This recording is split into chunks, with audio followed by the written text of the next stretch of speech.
Hi, good evening, and a warm welcome to all the participants in today's webinar. We'll give a couple of minutes to all the participants to join in and settle down, and then we'll get started with today's session. Uh, so certainly we'll not be not utilizing this time. We will use this time firstly to understand how you can effectively participate in the webinar, because it is extremely important that you're taking out your precious time and you're joining here. So you should get the maximum benefit of this time that you're spending here. So that's where any doubt or any question or any concern, anything which is not clear should be answered. So that's where we'll use the Q&A feature. So that we'll be basically using two features today. One is chat and second is Q&A. Chat is something that we'll be using for our interaction. So for me interacting with you. So if there's anything on which I need your inputs, or I want to understand what do you think about that, so that's where we will be using the chat feature. And for questions, we'll be using Q&A, right? So again, I'm clarifying this for everyone's reference. Chat is for interaction, and that interaction can be me interacting with you or you interacting with me, but that is essentially not something that we'll be using for Q&A or questions. And if you want to interact with other wonderful business owners who are also joining us here, for that also you can use the chat, right? So that is the use of the chat for questions or any doubts or anything which is not clear to you. So that's where we will be using Q&A. So you'll find both the options down below in the menu bar if you're joining through your laptop or desktop. If you're joining through your smartphone or your smart device, so in the menu icon, if you go into the menu, that's where you'll find these options. All right. So that is about this webinar, or how we will be interacting. Hope that helps. Now, let's also understand about the format of this webinar. So this is a webinar which I would be doing in an interactive mode. So at from time to time, I will be seeking your inputs, or what do you think about a particular concept. Now, in today's webinar, what I've done is, when I was creating the presentation or when I was making the presentation, I realized that many of you will be using this presentation at a later stage. We'll be sharing the presentation as well as recording of this webinar subsequent or after the end of the webinar. We'll be emailing that to you. So that's where I've created the presentation a little more descriptive, so that tomorrow when you're reviewing that presentation, you can understand that concept on your own, just looking at the presentation, and you don't have to go back and refer to the recording to understand what that concept was. All right, so that is something I thought of clarifying, because typically when you're attending a webinar or when you're attending a corporate presentation, it's sort of a best practice to keep the content as minimal as possible.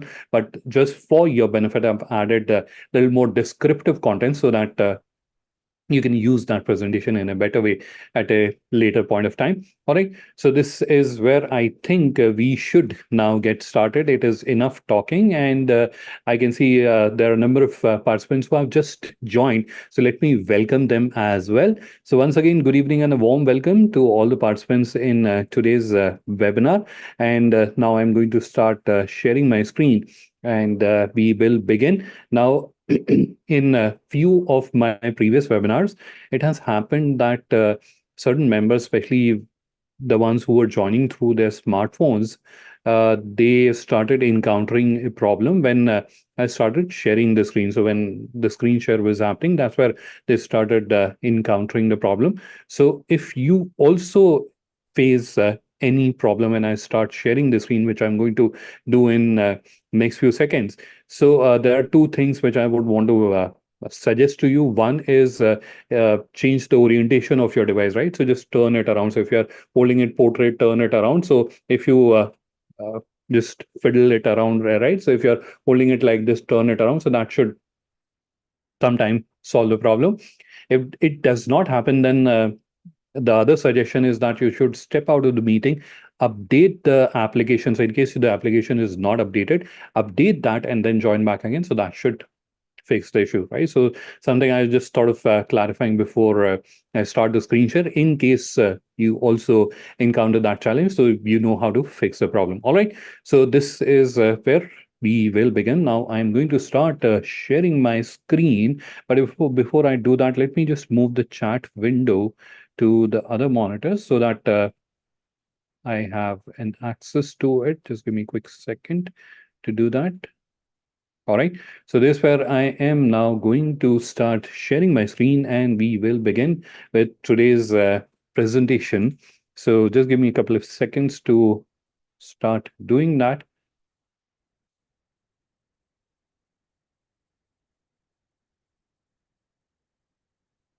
So in next few seconds, you will start seeing my screen. And let me hide this overlay so that it is not obstructing your view. All right. So this is where, let me just go back to the full screen. So this is where we are now starting with today's discussion. Now I will request if few of the participants can confirm if you can see my screen. So I've started sharing my screen. Just wanted to confirm if you all can see my screen. So you can just let me know using the chat option which is available. So thank you, Yusuf. Thank you, Pranay. Thank you, Mr. Ram. So I can't. There are many more participants who are confirming. So thank you everyone who has shared the confirmation in the chat. So thank you everyone for confirming that you can see the screen, and I'm happy that no one is encountering any issue. All right. So this is where let's begin with. Today's discussion is around how to drive digital growth for your agri-food business. And in today's discussion, you'll notice that the topics that we are covering, we have tried to like encapsulate everything uh, and condense it in a way that within next 45 to 50 minutes, you will have fair amount of understanding, or you'll have fair amount of actionables which you can work to grow your agri-food business. All right. So let's begin. The first slide is about my introduction. I can see there's a participant who has raised their hand. This is a webinar format, so like we can't have one-on-one interaction, but towards the end of the session, we'll have a dedicated question answer round. So any question that you may have, you can add it to Q&A, and I'll respond to that. And if required, I can even try to see if I can give you, I can add you as a panelist, and we can have one-on-one discussion as well. So we'll do the discussion towards the end of the session. So this is where, coming back to the slide, this is about my introduction. So my name is Adnan, and many of you will already knowing that. And I'm Director SME e-commerce growth at GlobalLinker. My functional or my focus area is digital commerce. In addition to that, I actively work on sharing information with business owners and primarily micro and small business owners on how they can use digital and technology to grow their business, because in today's day and age, availability of technology or existence of technology is no longer a challenge. It was a challenge sometime back, many years ago, but not anymore. So in today's day and age, the challenge is knowing how to use the technology. And that's where I feel especially micro and small businesses are significantly disadvantaged. And that's where we try to do as much as possible by conducting various training sessions and a webinar. And so far, I have conducted more than 450 such training sessions and webinar, and had the wonderful opportunity of connecting and interacting with more than 12,000 businesses in various countries like India, Philippines, Sri Lanka, Bangladesh, etc. All right, so that was a brief introduction about myself. Let's quickly understand what are the points or what are the topics that we are going to discuss. Although you may have already read these points in the emails or the event registration page where you registered, but I'll just quickly take you through these points. The first is about creating a robust online profile. So that's the first item on our agenda list that we are going to discuss. Then tips for developing a professional catalog. optimizing discoverability through effective SEO practices, how to link with Indian business portals. So this way, I'll give you a quick walkthrough onto the process, how to leverage ONDC for maximum visibility, best practices for social media and email marketing, and how to review, analyze traffic and engagement. So these are the 7 topics that we are going to discuss in next 40 odd minutes. So let's begin. The first topic is strategies for creating a robust online profile. Now, firstly, what is a online profile? A lot of people confuse it with a profile that you have on a particular social media page or on a particular website. If you have a profile, we consider that as my online profile, but that's where the understanding is little incorrect. The actual understanding or the actual meaning of online profile is your digital footprint, right? So it includes all the profiles that you have, right? So wherever you have created the profile, so for example, you have created a profile on GlobalLinker, you have created a profile on LinkedIn, you have created a profile on Facebook. So all 3 of them combined together will be your online profile, right? So that is firstly where a lot of people don't have this clear understanding in terms of what is an online profile. Now, why is it important, right? So first is a very textbook thing, right? So uh, what is an online profile? And that's where I've written it in the slide as well. I'm not going to read that. But uh, the more important question from a business owner's perspective, right? So you're spending your valuable time here, or you're giving your valuable time here when you're creating your online profile. So the fundamental question that comes is, why should you do that? Why should you create your online profile? So the uh, mantra in of success in the digital realm that we are all now part of is discoverability. So that is one single term that is the most important term, and it connects with everything and anything that you will be doing in this digital ecosystem to grow your business. And the most important term, as I mentioned, is discoverability. And discoverability basically means that you as a business should be discovered by your prospective customer, right? So you happen to be, let's say, a sorry, a let's say ceramic tile manufacturer, right? Now, if I am a customer and I'm getting an apartment building made and I want uh, a certain type of ceramic tiles for my construction work, and that's where I should be able to find you. If I'm not able to discover you, if I'm not able to find you, then how will I do business with you, or how will you gain my business, right? So that is the fundamental thing, that if unless you are discovered, you will not be able to do anything. So that's where your online profiles, and I'm including profiles, or I'm saying profiles, I'm not saying profile, because this is where it is crucial that you should understand your customer's touch point. Again, I can imagine I might be confusing you by using these jargons, but what I'm trying to say to you is that understand for yourself that where my customer is, right? So this is like not getting technical.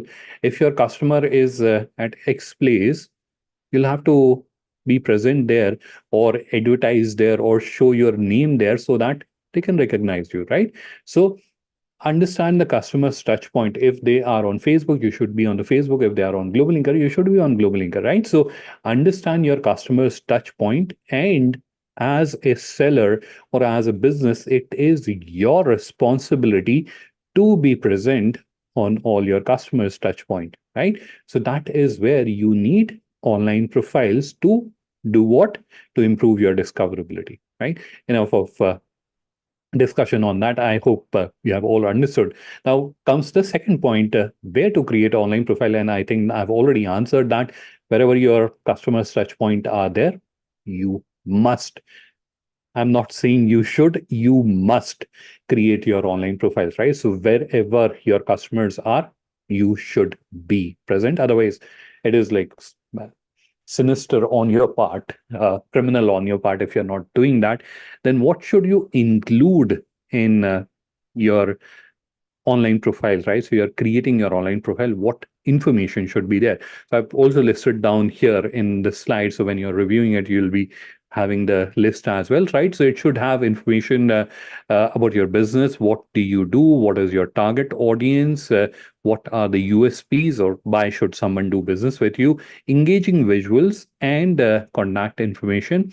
Do remember to incorporate important keywords into that. Otherwise, like the entire this discoverability thing will go for a toss if you are not including the last important line that I've added separately. Do remember to incorporate relevant keywords, because understand that discoverability puzzle that you're trying to solve, for that it is important that unless you're incorporating or unless you're understanding how your customers will be reaching you, right? So how they will be finding you or discovering you, unless you understand that. So for that understanding, what you have to do, you have to do a small thing which is called keyword research. Now this may sound like very heavy thing, and you may just be thinking of hiring someone who can do that for you. Don't worry, this can be done very easily. There are tools available which can do it. There's AI also available. You can even ask ChatGPT or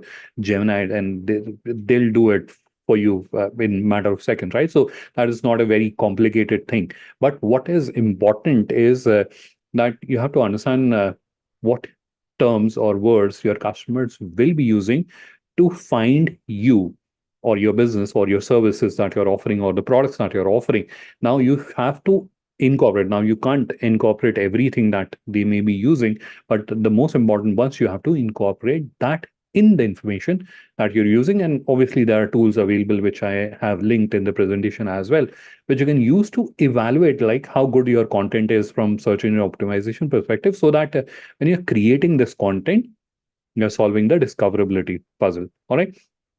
Now, how to optimize the online profile? So, discoverability, as I mentioned, is crucial. And to optimize discoverability, you have to research and understand what are the important keywords and phrases which your customers will be incorporating. Incorporate that into the content, and then review and analyze what is performing better, and then keep improving that. All right. So that was about how to create a robust online profile for your business. So just four bullet points, but these should uh, help you go on the right track for creating your online profile. All right. So again, I'll repeat that. Firstly, uh, what you have to understand is that you need online profiles, not profile. By just creating it one place will not serve the purpose. So before you get onto or jump onto that activity, you should firstly understand what are the customer touch point, where your customer is, and then you go on creating the profile. More the merrier. Obviously, the more, the bigger is your digital footprint. And that's where the probability of discovering or customer discovering you increases exponentially, right?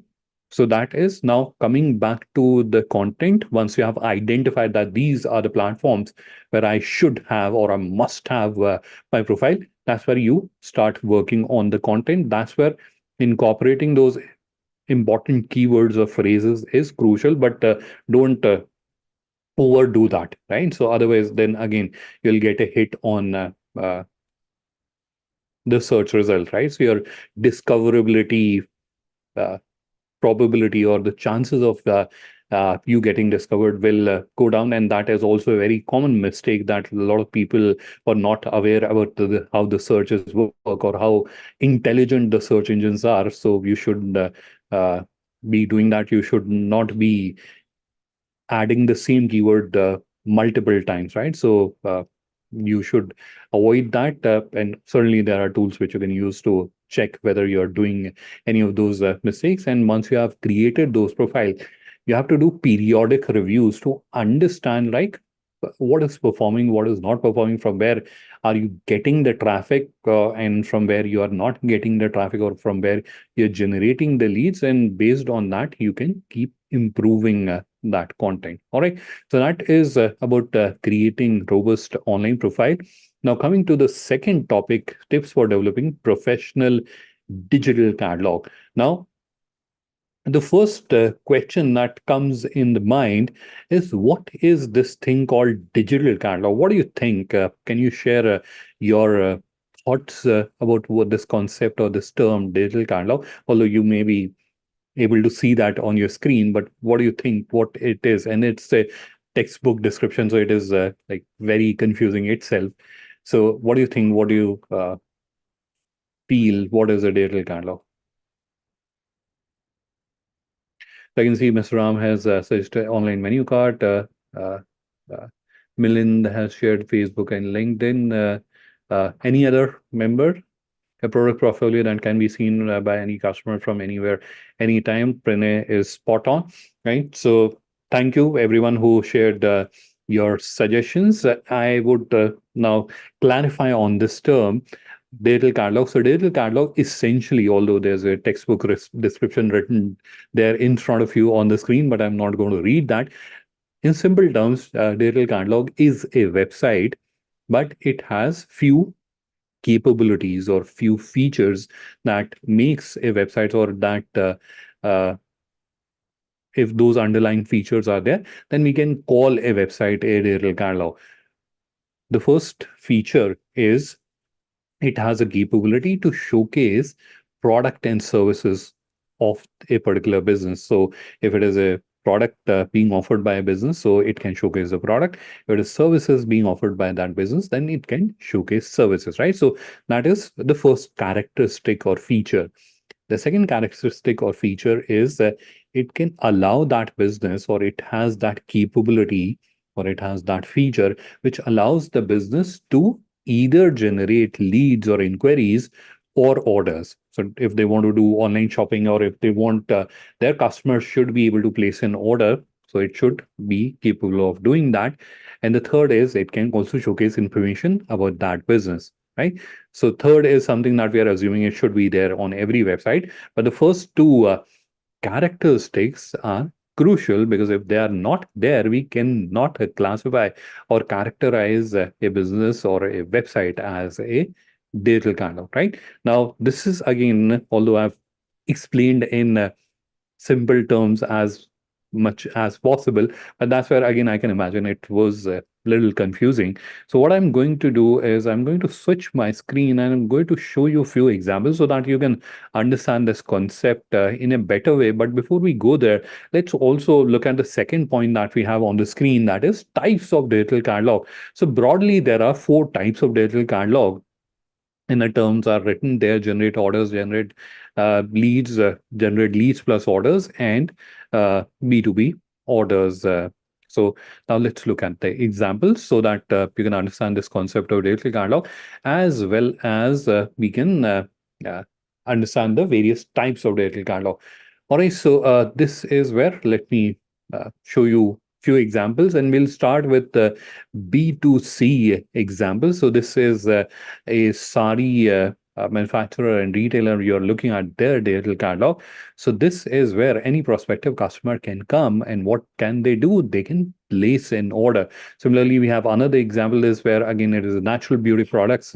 B2C. So this is where what a customer is doing. They are coming, they are reviewing the product, and they are placing an order. Now, coming back, or if I circle back to those definitions which I was, or features which I was sharing with you, that a website, if they have these features, we can call it a digital catalog. So the first one was it can showcase products being offered or services being offered by that business, right? So if you're looking at this example, this is where you can see the products which are being offered by this business, they are listed. And the second criteria or the second feature was this can get orders or inquiries in case the business wants to generate inquiries. And we will look at those examples as well little in few seconds.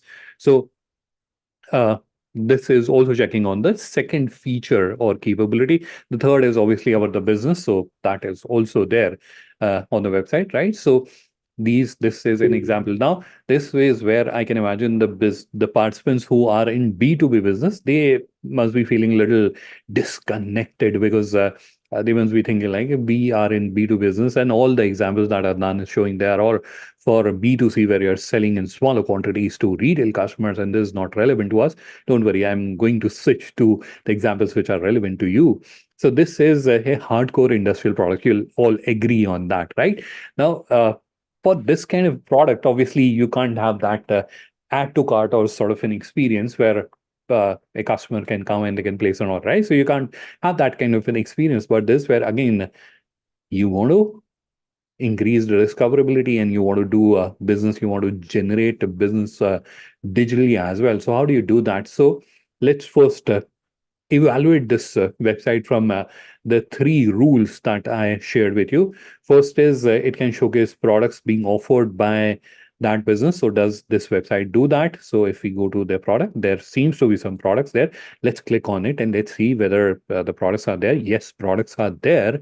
It can or it helps that business in generating leads or inquiries. Is it doing that? Let's open a product detail page and there is a request quotation option available. So here what is happening that this business is generating inquiries. So this is where obviously it is not possible for them or it is not practically possible for them to receive orders.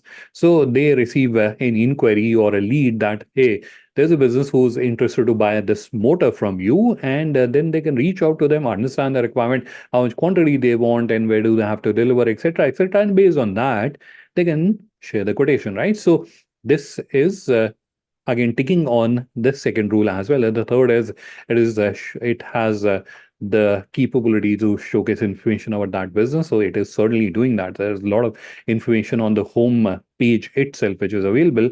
And if you go to About Us, that's where more information about that business is available. All right. So it is ticking in all the three rules that we have for classifying or uh, considering a website as a daily catalog, right? So this is a B2B example. Now, if I switch my screen, I can show you this another B2B example, but this is where you will see the interaction is a little different. And how is it? So you saw on this other example, where is it?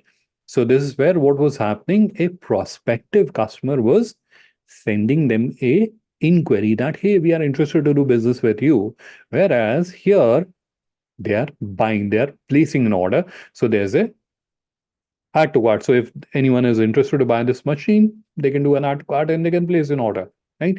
Then we have another example, or is another B2B example. This is where any medical institution that is interested to buy these products, international or domestic, they can send them an inquiry that, hey, we are interested in buying these many stethoscopes from you, and then they can share the quotation. So this is another example I thought of showing to you.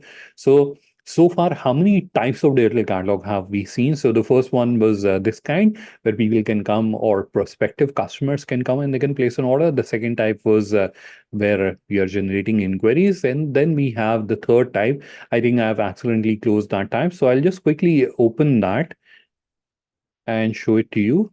Just give me a quick second, right? So the website is open. I'll just open one of the product to help you understand the third type. So this is where both the things are happening simultaneously, right? So this is one of the product detail page that I've opened on the website. Now you'll see there are two buttons, and there were two buttons on this website also, add to cart and buy now. But these two buttons are a little different. This is where we have add to cart, which was there on this website also, where retail customers were coming and they were placing an order. But there was no send inquiry. There was a buy now button which is somehow missing, and there's a send inquiry button which is there in its place. So what is happening here? So here, this website is catering to both the audiences at the same time.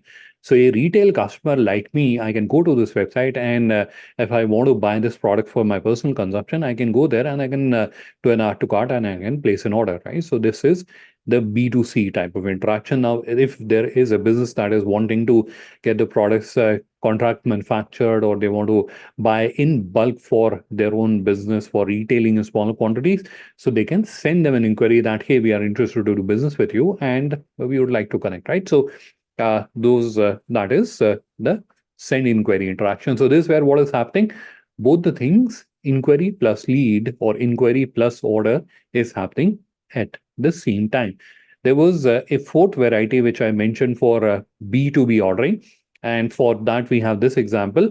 Now, here, if I just quickly show you this website, by the way, they are a leading manufacturer of the premixes which are used in the coffee or soup vending machines that we see at hotels, hospitals, cafeterias, etc. So they're a leading manufacturer of that, and we are looking at their digital catalog. And as I mentioned, this is the fourth variety of digital catalog. So what is the difference? And if you look at this website, I'm just going to open one of the product, hot chocolate, and there's where you'll see like looks like a digital selling or online shopping website, right? So this is where people can come and they can place an order for their personal consumption, right? So I can what buy 500 gram or a 1 kg pack for my personal consumption. There's no inquiry thing happening here. So what is the fourth type?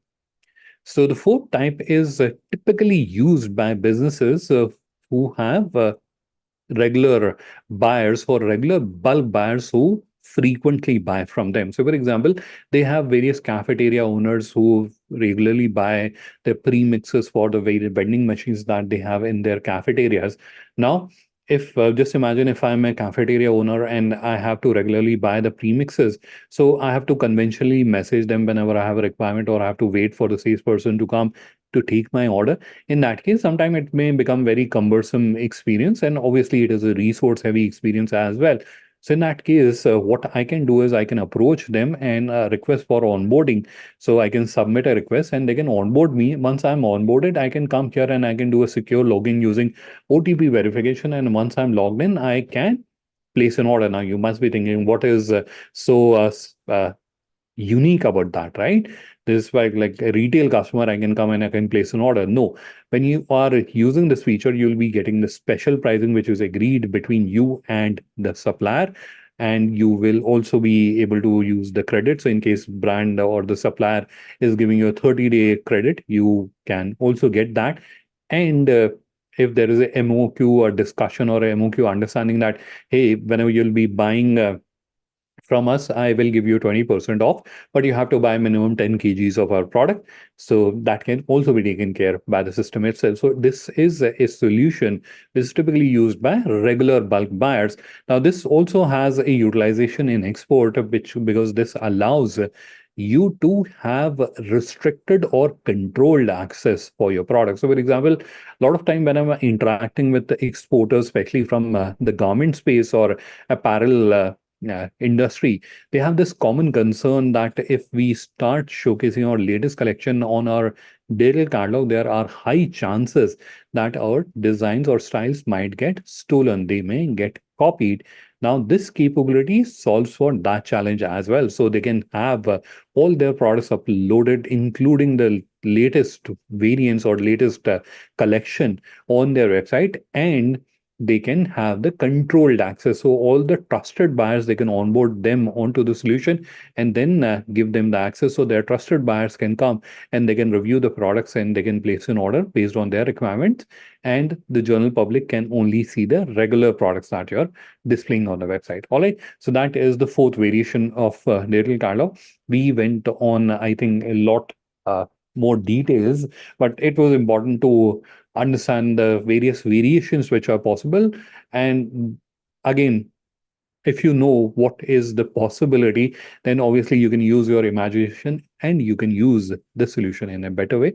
All right, so that's where I took like more than required of your time to explain the various variations so that any doubts or any concern are clear. And obviously you are able to understand and appreciate the capabilities which are also there of your the digital catalog so that you can use those capabilities. All right. Now, what information should you include on your digital catalog? So, firstly, is about your business, product or services that you're offering. Social proof is crucial, testimonials, etc., that you have for your client. Why should they buy from you? Important, and how to buy from you. So in case you are it is not important for so much important for online ordering business where people can come and they can place an order, but still it is good to have a small paragraph explaining the process and how many days you'll be delivering, etc. Right? So that shows, firstly, that you are a serious business and you value the customers that are coming, and you're trying to answer those questions upfront, right? So you can consider doing that. Now, if you are a what do you call a B2B seller, and that's where it is important that you add the section how to do business with you. So that's where once you have received the inquiries, you'll be responding back in X number of days, and uh, you'll be scheduling a meeting to understand their requirement more, or what are the standard terms that you operate, etc. So any information which is important that can help the other person that is reviewing your website, that is making their minds, and they are in the doubt that whether we should engage with this business or not, whether they are the right business or not, you should try to incorporate all that information on your website, and if possible in the product detail page itself, so that any doubts which are there, so they don't have to go to multiple places to get the information. It is all available at one place, especially on the product detail page.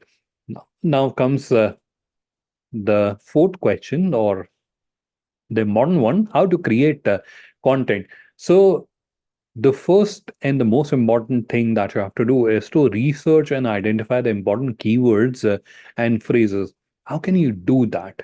Because I've been seeing this. This is the second slide. So I've been saying this for like past 10 minutes that you have to do research.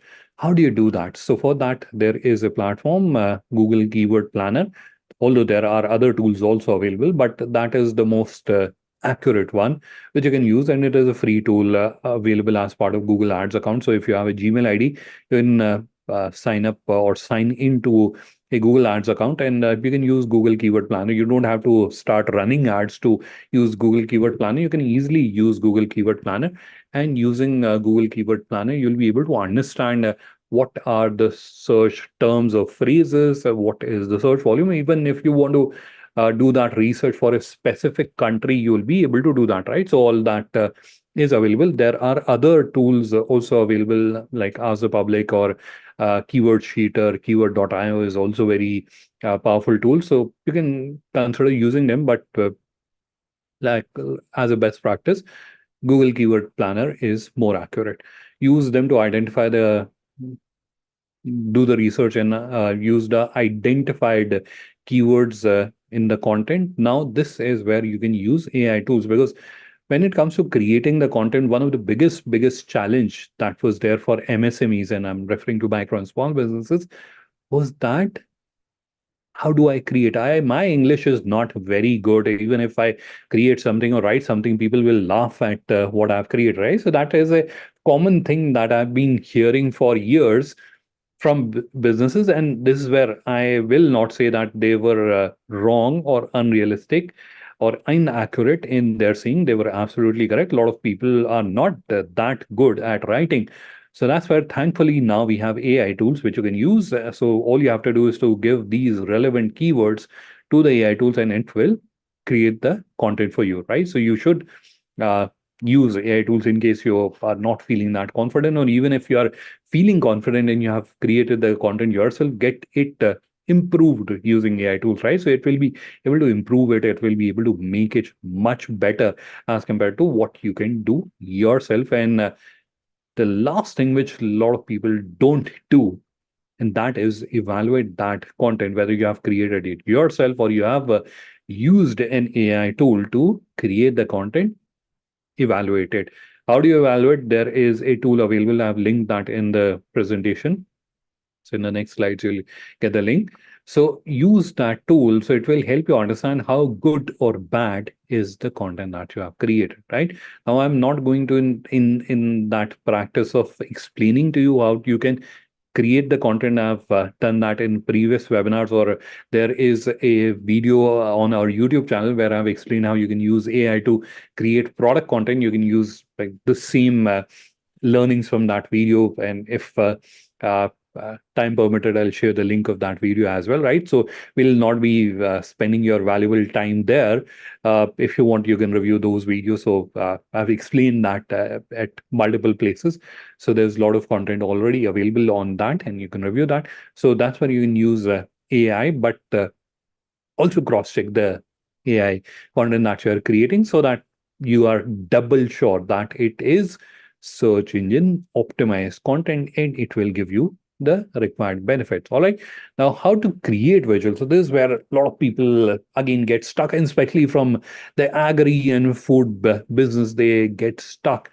Right. How do I get the photo shoot done? Now, thankfully, most of you, especially in the agri business, you deal in generic products like basmati rice, etc. So that's where it is easier for the AI to create visuals for you, right? So you can use AI to create visuals, and again, that's something which I've explained in various videos. So I'm not going to demonstrate that, but very easily you'll be able to create visuals using AI. Now, in case you're dealing in a category wherein AI is not able, or again, AI also has a limitation. So for certain products, no matter how good prompt you're writing, still it will not be able to generate the visuals. So in case you are dealing in such products, then the solution is to get the photo shoot done.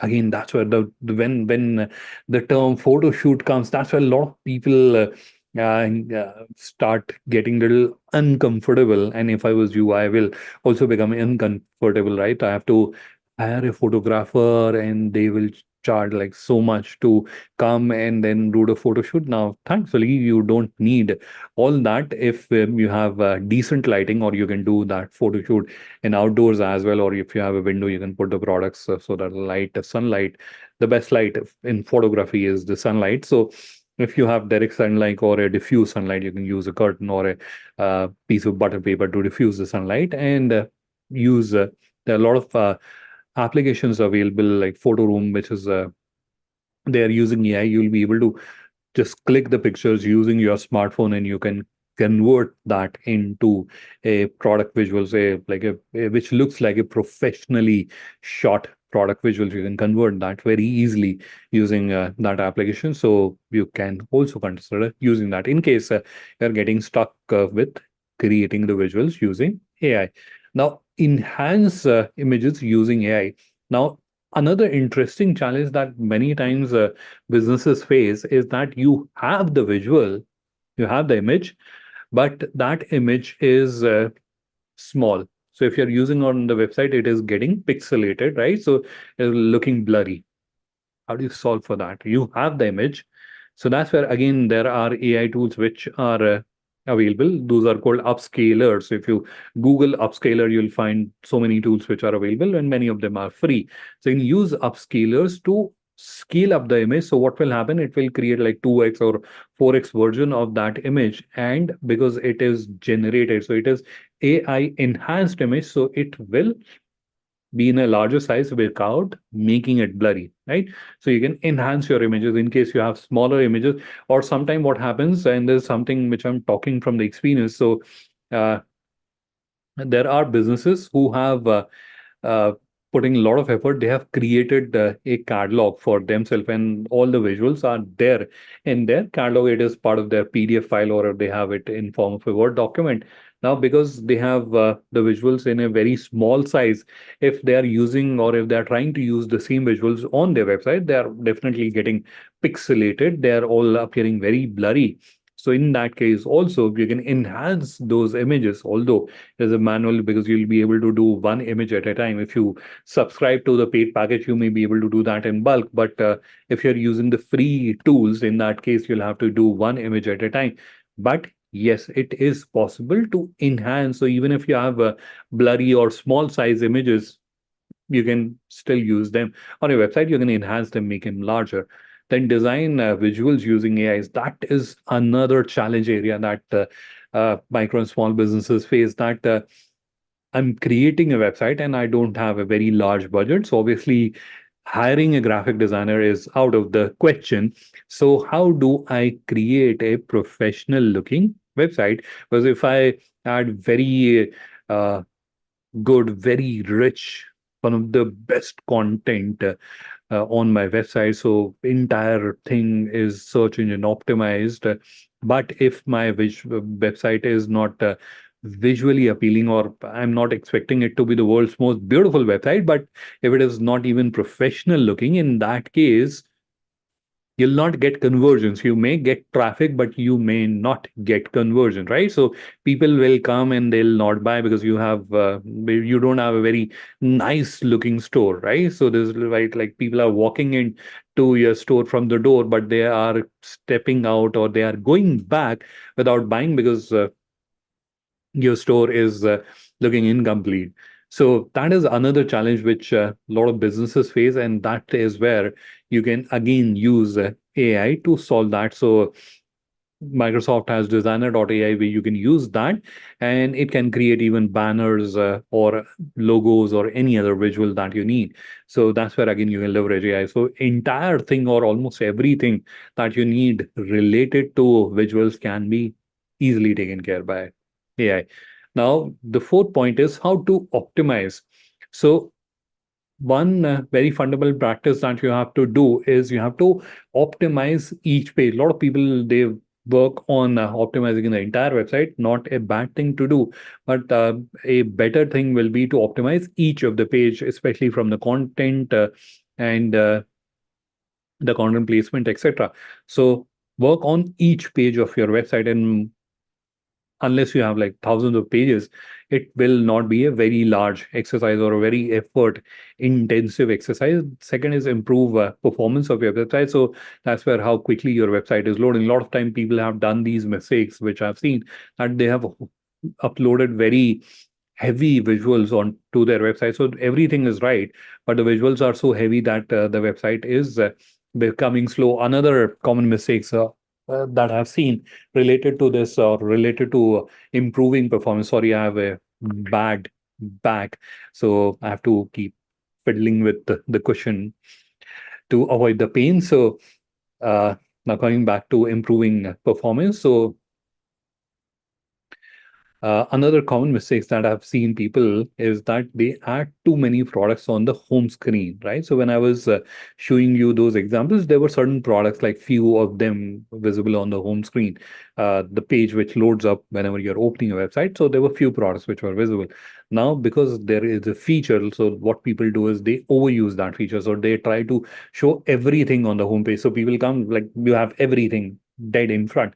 Now, like if you're thinking logically, this it sounds like or it looks like a very logical thing to do. Why would you not do that? Like the person comes into your store and you have everything showing to them, right? So every product or everything that you're offering is dead in front of them.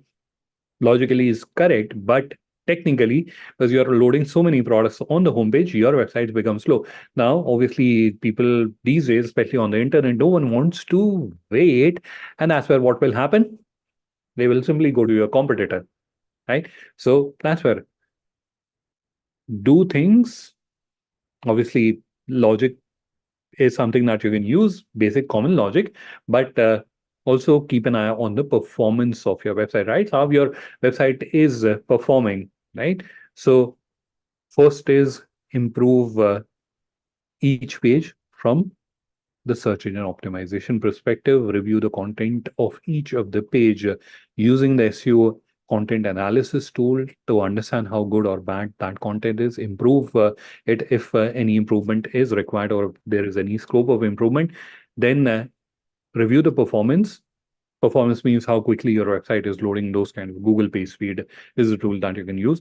Track traffic and conversion. Now, traffic and conversion is the biggest, right? So when it comes to the website part, there are like tons of various jargons or terms that people will use, right?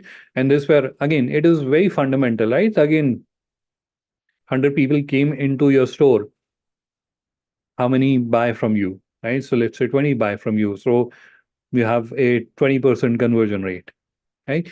That those are the two key things that you have to work on. And if your conversion is low, why is it low? That is the question that you have to work on. If you are able to solve that question, you'll be able to uh, get better conversion from the traffic that is coming to your website. Now, traffic by 100 people came, and by not 200 or 500, or by not 1000, right? So that is another thing that you can work on improving, right? So there are two spectrums, right? So in middle you have the entry of your store, right? So that is dead middle. On this side you have the conversion side of it. So that's where you have to work on improving the conversions. 100 people coming in, 100 should buy ideally. Practically not possible, but maximum should buy if they're coming to your store. If they are not buying, either they either the customer who are coming in, they are wrong, or you're not able to explain the product. These are the only two things or two scenarios which are there. Either you're not explaining it in the way that the customer is able to understand and collect and make that purchase decision, or the customer itself is wrong. They don't have that requirement. They have wrong customers coming in, right? So that's the conversion side of it. Now here we have the traffic side of it. So on the traffic side of what you have to work on is increasing this, right? So if you are at 100, increasing it to 200 or 500 or 1000, whatever is your target, or whatever is uh, your business plan. So based on that, you can work on increasing or improving it, right? So that's where search engine optimization, but search engine also has its own limit, right? So your organic traffic also has its own limit, and it will grow in the organic manner only. So various channels that you can use, or if you have to run little ads like campaigns, etc., right? So those are the only two areas where you have to work. And if you're solving these two areas, you have solved the problem. And track your progress. Now, that is also very crucial, because you may be getting business and you may be getting orders, but if you're not tracking or you're not evaluating the patterns, that's where there may be a possibility, right? So the business or the numbers is increasing, but your conversion rates are going down. So that is a possibility. So that's where also important that obviously when you're working on improving the traffic and improving the conversions, keep track of your progress. Where were you on January? Where were you on February? Where were you on March? And where is the graph heading? Is it going down or is it going up? Where is it heading? You should also track that, so that you're able to understand what is working, what is not working. If it is dipping, why it is dipping, what have you done that is making it dipping, or it is journal, the economic scenario is such that it is impacting, right? So there can be external reasons also. It is not like it is only what you're doing is impacting. The other things are not constant. They are also in a volatile state. So they're also changing. So the external things certainly can have an impact. But from your side, what you're trying to do is to evaluating to understand or tracking the progress, or tracking uh, how you're moving across a time period will help you understand that where which are the seasons or which are the regions where you will have seasonal dips, etc., where external factors will have an impact, and what are the ups and downs. So you'll have a better understanding, so that you can plan your future in a better way, and wherever interventions are required, you can do that. Or if there are certain things that you're doing with the content or with your marketing, and that is affecting these patterns, then you can do the course correction, so that you're going up only and you're not going down. All right. So these were a few of the suggestions I wanted to share to optimize your digital catalog, or the performance of your digital catalog. Now, the third point, or the third thing that we are going to discuss is optimal discoverability through effective SEO practices. And then again, I've just listed, because I don't want to like list very complicated stuff here and confuse you. So first is research, which is very crucial, and this is where if you're hiring a SEO specialist and you're doing your yourself, the one thing that a SEO specialist will be able to, certainly will be able to do that in a better way, is this part. They'll be able to do research better than you. But these days we have AI is available, so you'll be able to do nearly as good as an specialist. But obviously, they are experts of the trade, so certainly they will be able to do still in a better way. But I've listed down what are the various steps or various types, various things that you should include in the keyword research or when you're doing the research. So brainstorm or identify what is your seed keyword, what is your niche, and then expand or research long tail keyword. You can do that in matter of seconds using AI tools. Leverage online tools. So this is where there are a lot of tools like Google. Keyword planner, etc., which you can use. Analyze the search intent. So this is where you should analyze what is the intent. So when someone is searching, they have a purpose. So intent means what is the purpose? They want to learn about that topic or they want to buy, right? So if you're someone who's wanting to have more conversions, you may want to focus on the transactional intended keywords. Whereas if you're wanting people to come and access the knowledge and then uh, get engagement or interaction with you. So in that case, you can have informational intent keywords also, and then obviously look at your competitors, what they are using, and you can even consider using something that they are using onto your website. Now, create target, but that's where when you're doing that, don't copy the content from them. Otherwise, you'll get caught and your content will be tagged as plagiarized, and that will have a very adverse impact on the search engine ranking and performance. Or discoverability puzzle will go for a toss. Now, create target relevant keyword structure for readability. So when you're creating that content, the content should be created in a way that it is readable or it is easy to read and optimized for meta title and description. Again, another thing, a lot of people miss out on that, and that is create meta title and description. Again, AI tools can do that very easily for you. And write human first. So when you're creating the content, create as if a human being is going to consume that content.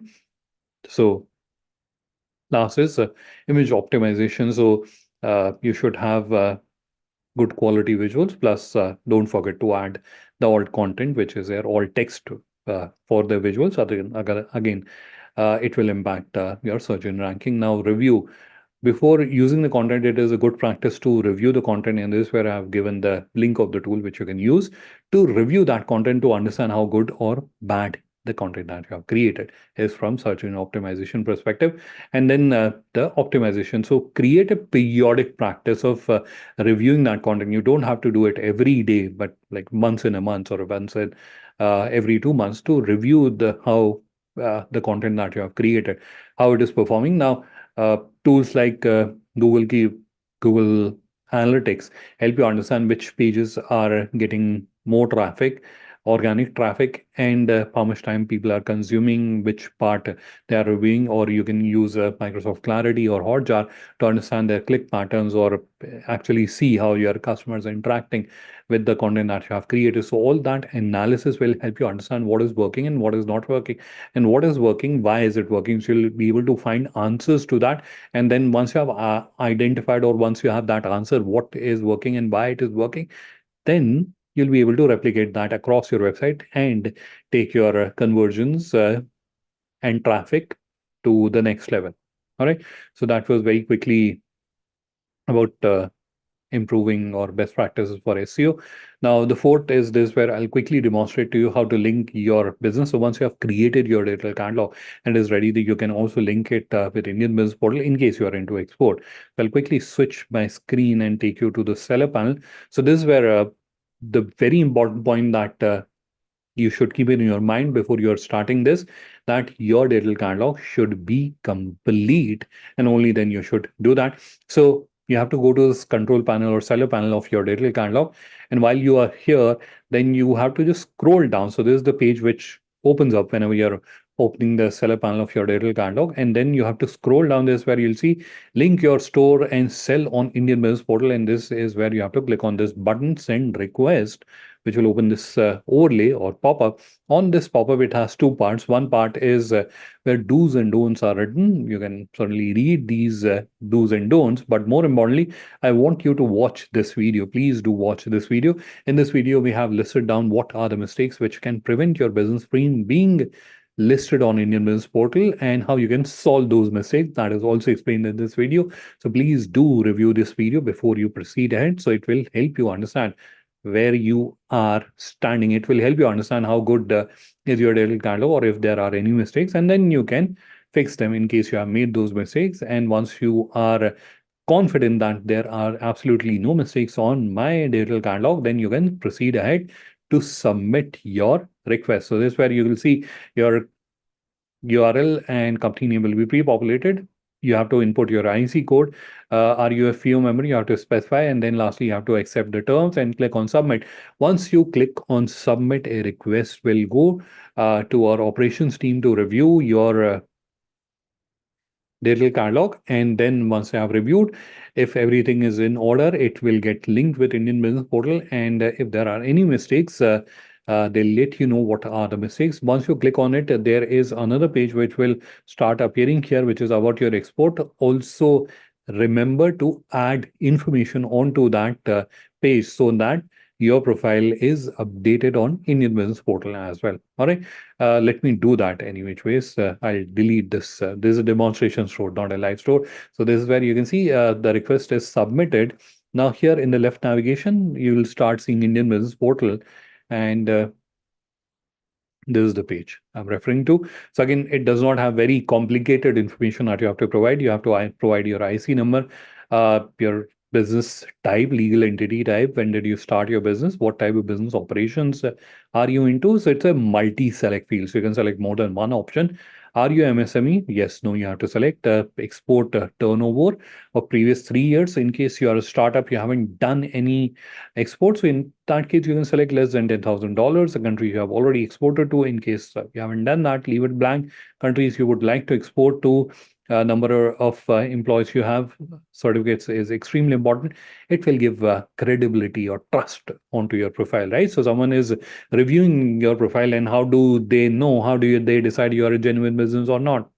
By looking at your certificates. So please do add, or if you have awards, you should also add them. Then there are two sections: advantages of innovation. This is basically you have to tell why should someone do business with you, and lastly you have to specify what type of proposals you are interested in. Right? So that is how you will be able to link your business with Indian Business Portal. Now comes ONDC. Now, how many of you are familiar with ONDC?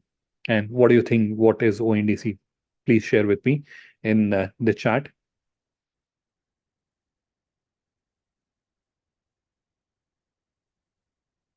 Anyone from the audience? What do you think? What is ONDC?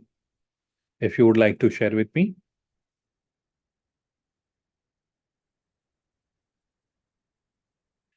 All right, so no worries. Let me explain to you. So ONDC is a network that connects. It's a very unique uh, solution by Government of India, and objective is to democratize digital commerce in India, and it obviously it will go overseas as well, but at the moment it is in India and primarily B2C. So if you are someone who is into B2C business where you want customers to place an order and buy the products from you, you can leverage ONDC to showcase your products to a very wide audience and grow your business.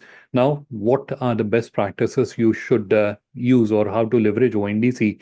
So the first thing that, and very important one, is you should enable ONDC properly. A lot of businesses that I personally interacted with, and when I was reviewing their store, so they reach out to me, hey, we have enabled ONDC, but our products are not visible. And when we review their store, that's where we realize that they haven't enabled ONDC properly. So that's where I've linked a tutorial video. You can review the tutorial video, and it will help you understand how to enable ONDC properly onto your website. Then comply with the mandatory requirements. So ONDC has certain mandatory requirements. For example, manufacturer name, address, or net quantity, etc. So you should input that information. Now, with 1.2, there are more informations which are required. You have to map your attributes, your variant values with the ONDC variant values, and if there's a specification mandatory fields which are required, like brands, etc., you have to input all that information. So whatever is the mandatory information, you have to provide all that information, and then you have optimize for search on ONDC. Now, most buyer apps, they give preference to the placement of the search word. So, for example, if you're dealing in, let's say, what do you call, let's take a banana. Let's take bananas for example. So if you are dealing in bananas and your product name is organic high quality, uh, and your brand name bananas, right? So let's say organic high quality ABC bananas, and then there's another seller that has placed bananas as the first term. So bananas organic by the brand name.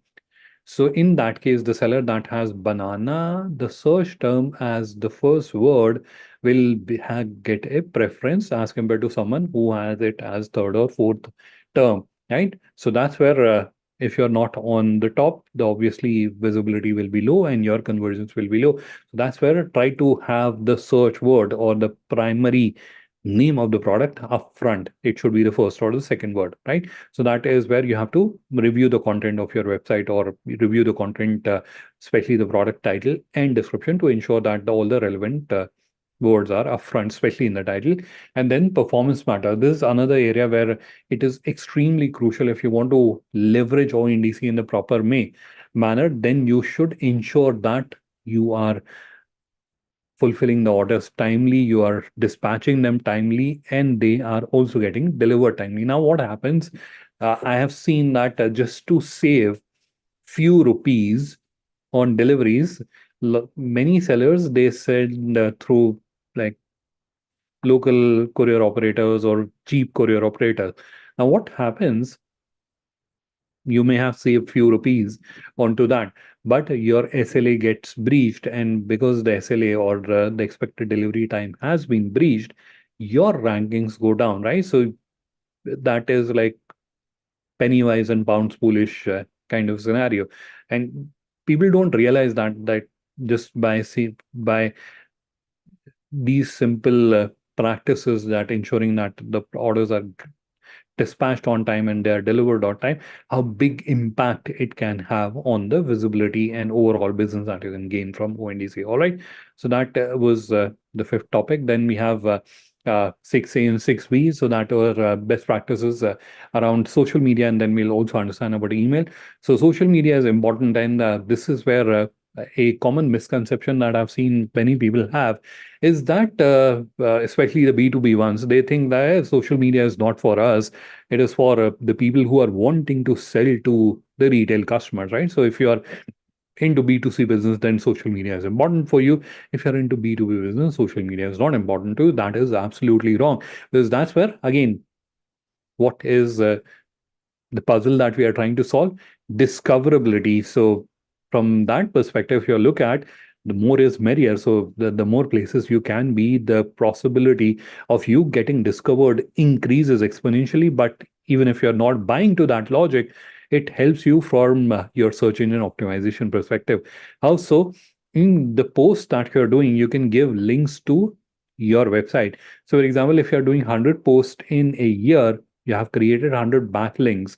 And if you are doing it on 3 platforms, you have created 300 backlinks for your website, and that will help in the search engine optimization of your website. So if even if you're not doing it from the intent that you want to get customer engagement on the social media profiles, do it from the search engine optimization intent.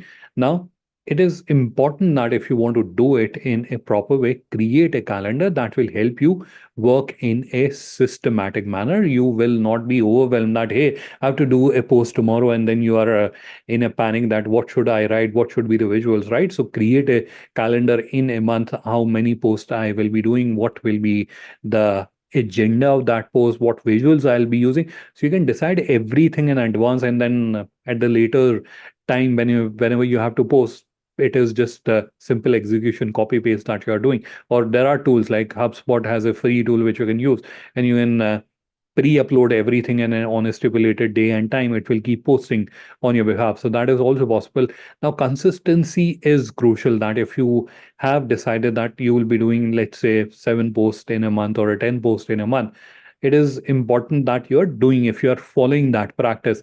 Now, you can create a very thorough calendar, but unless you are executing it, it will be of no good. So no matter how much planning you are doing, unless you are executing it, planning helps you work in a systematic manner, but execution is important. So that's where that consistency will help you in a longer run. You may not get the benefits, or you may not see the benefits in a short span of time, but if you are consistent over a period of time, you will start reaping benefits. And then review and optimize. That is also important, that whatever you are doing, even on social media profiles, see how many views a particular post has got, and if there are certain posts that are getting more views, why they are getting, what have you done, what have you added. So try to analyze that, try to understand those patterns, and then try to use that knowledge for your advantage, right? So that is figuring out why it has happened,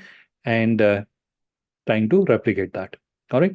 So that was about social media. Now coming to email, whom to send. So there are broadly two audience: your present customers and your future customers. In case you're a startup or you're just starting your business, in that case you may not have present customers, but future customers is obviously an objective. So present customers, you are keeping in touch, you are keeping that brand recall, that if they have a requirement, they come back to you. So you're keeping in touch with them. And future customer is, you're telling them about your business, right? So you're approaching them. Now, where to get this data? A lot of people ask me this question. So your digital catalog, your present customer data uh, can be taken from there, or you can even create interventions on your website that share your email ID and will give you a discount coupon. Those kind of interventions also work very well in creating this list. Then you can do an online research. There are a lot of tools available. Using those tools, you'll be able to do research, and you can get the email IDs. Then there are directory listing websites where you can go and you will see the contact information. Then there are trade association websites where you can go and they have a member list where you can get the email, and then there are paid sources also. Now here also it is important that you are creating a calendar similar to the social media. You have to create a calendar so that you are working in a systematic manner. So it is not like randomly tonight you decided that, hey, I have to do an email tomorrow. So that will not be very systematic. Plan a calendar for the next month in advance. So for example, you're setting in May, so in May itself you should plan the calendar for the next month. For June, your calendar should be planned on which day I will be sending which emailer, what should be the content, and then obviously you can work on the content, visuals, etc. So by the time you have to send the emailer, everything is ready, and then you have to just send it, then review and optimize. So this is something which I've explained already countless times, so I will not be spending your valuable time there. Now, less than 1% of the data in the business is analyzed and turned into benefit. That is something which is quoted, or a famous quotation by SAP. So coming to the important point related to review and analysis of traffic, why it is important. So without review and analysis, it is like driving in the dark. So you don't know, you're making the process, but whether you're heading in the right direction or wrong direction, you don't know that. What should you track? So traffic and conversion, it is something which I've already explained. Traffic and conversion. Then time spent is another thing that you can see. So time spent helps you understand how engaging is your content, right? Then number of pages a person is viewing. Now, the number of pages a person is viewing is important. At how, when they are spending their time, which all pages they are going.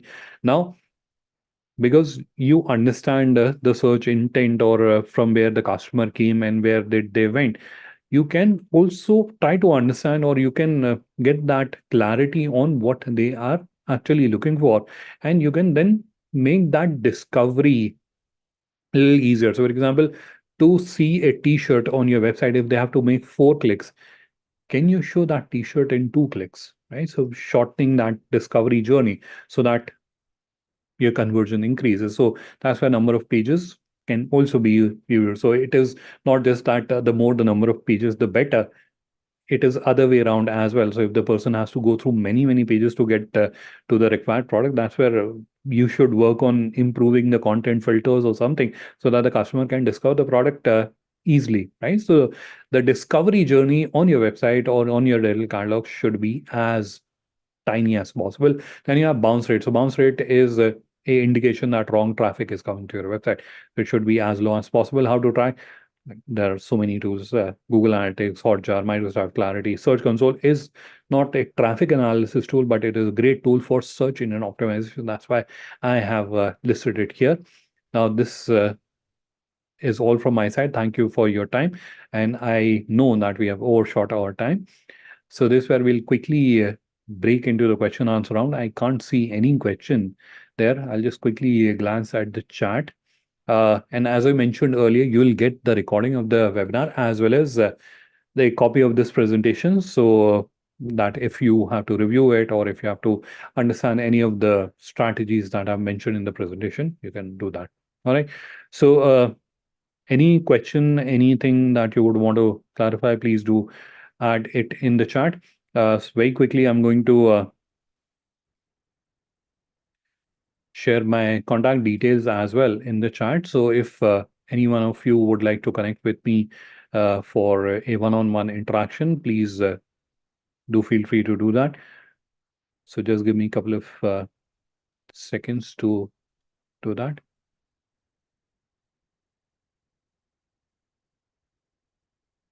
I'm also sharing my profile link on GlobalLinker. You can also feel free to connect with me on GlobalLinker. So I'm sharing my contact details in the chat. So please do feel free to connect. So I can see there's one question. I can see there's one question from Mr. Vipin Kumar about the ONDC version. So it is work in progress. It will be done soon.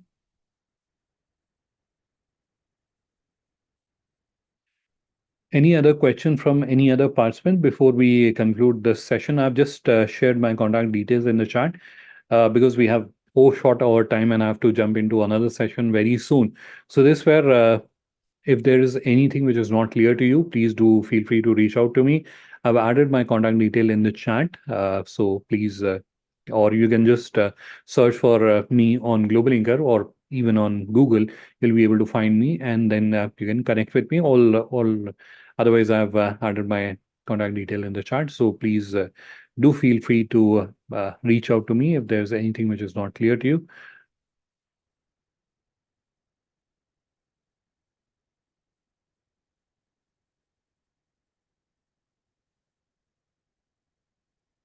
All right, so this is where we will conclude the session for today.